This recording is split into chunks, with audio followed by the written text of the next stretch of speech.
everyone, I'm glad you're here. Thank you very much for joining me. Well, last night the House passed the bill, 427 to 1, to release the Epstein files. Surprisingly, this morning in my email box, there was nothing about this. The Senate, by unanimous consent the same day, and it's now heading to Trump's desk for a signature, expected immediately. Critics, including some former Trump officials like Ty Cobb, speculate that the administration may still redact or delay heavily, citing ongoing investigation. Trump recently ordered probes into Clinton and other Democrats, but not Republicans. Victims' advocates and sponsors insist the law requires maximum disclosure, with only narrow victim protection redactions. President Trump initially opposed the full release of the remaining Department of Justice files on Jeffrey Epstein, repeatedly calling the push a Democratic hoax designed to distract from Republican successes and embarrass him personally. Given his past social ties to Epstein, though no criminal allegations against him have ever stuck. He and allies like House Speaker Mike Johnson worked for months to block or delay the House vote on the bipartisan Epstein File Transparency Act, even as discharge petitions, a rare procedural tool, gained traction.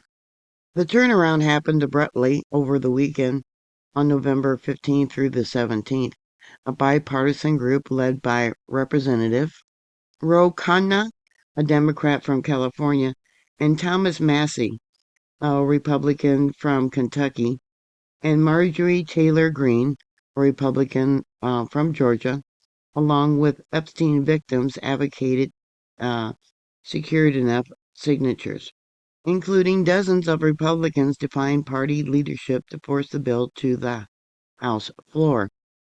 Facing the reality that the bill would pass with overwhelming GOP support, potentially over 100 Republicans joining all Democrats, creating a humiliating public rebuke inside his own party, Trump flipped on Sunday night, November 16th through the 17th. He posted on Truth Social House Republicans should vote to release the Epstein files because we have nothing to hide and it's time to move on from the Democratic hoax.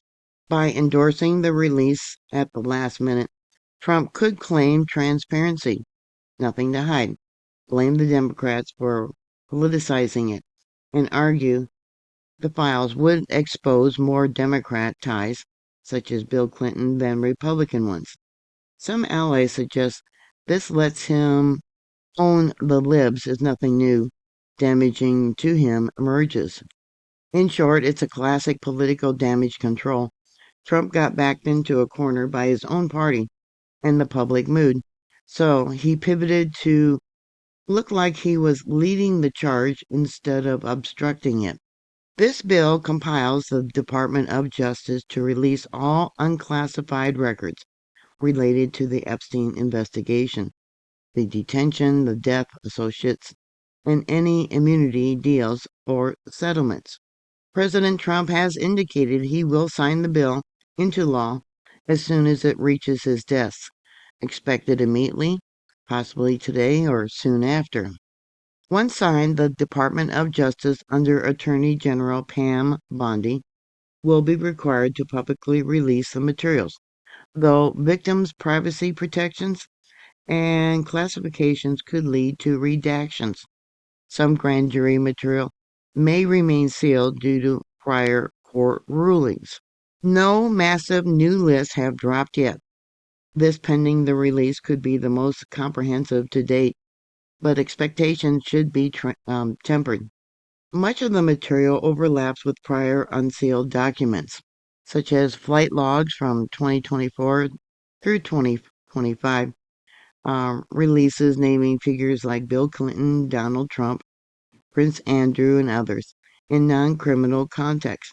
It may not contain bombshell evidence of widespread blackmail or a secret roster of clients.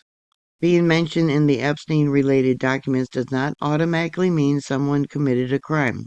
Names have appeared for innocent reasons, social event contacts, flight passengers without proof of wrongdoing, witnesses, or even people Epstein named dropped to impress others. No one has faced new federal charges solely from these releases in 2024 through this year. That burden is on accusers, prosecutors, and statutes of limitation have expired for many potential claims. According to Gork, if you or someone you know is named, do not panic or make public statements prematurely. Rash responses can escalate media scrutiny or invite lawsuits, such as defamation claims. Those will be coming. Maybe that's why the media isn't talking about it right now. People in the file should consult a lawyer immediately, specializing in criminal defense, reputation management, or crisis PR. Ideally, one experienced with high profile cases. They can review the exact content of the mention and advise on risk. Maybe Trump hasn't signed it yet because he's giving them time to prepare for media attention, to hire a PR firm if needed. Many previously named individuals, such as politicians and celebrities, have issued denials, emphasized lack of wrongdoing, and moved on without charges.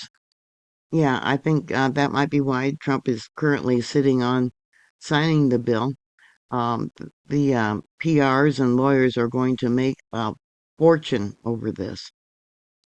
If there is a credible evidence of involvement in crimes beyond association, prosecutors could theoretically act. But this is a rare post, Epstein's death. Civil suits from victims are possible, but face hurdles. In summary, being associated, or if in fact you are guilty, and it's shown in these documents, a vast majority of names of people have faced reputation hits, but so far no prosecutions. The upcoming DOJ release may clarify more, but it's unlikely to be the explosive list some expect. So we got to stay tuned for the official source on the actual files once released. I think the longer Trump sits on these files before he signs the executive order could be an indication of people getting a hold of their PR people and lawyers. So what are your thoughts? Put your comments down below. Thank you very much for watching. Please like, share, and subscribe, and I'll talk to you later. God bless y'all. Bye.